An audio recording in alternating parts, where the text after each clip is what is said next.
May 3 അത്ഭുത മാതാവ്.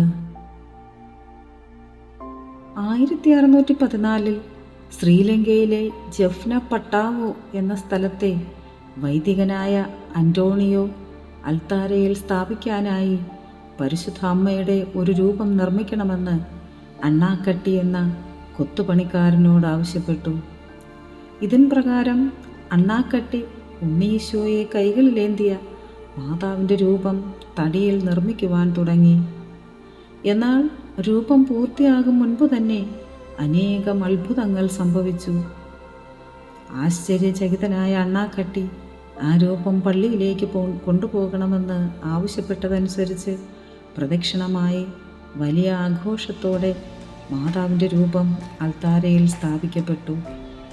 അനേകം അത്ഭുതങ്ങൾ നടന്നതിനാൽ പുതുമൈ മാതാ എന്നാണ് പരിശുദ്ധ അമ്മ അറിയപ്പെടുന്നത്.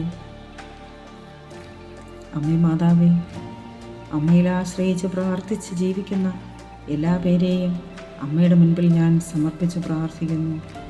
എല്ലാ പേർക്കും വേണ്ട അനുഗ്രഹങ്ങൾ അമ്മ തന്നെ നൽകി അനുഗ്രഹിക്കണമേ. Ave Maria.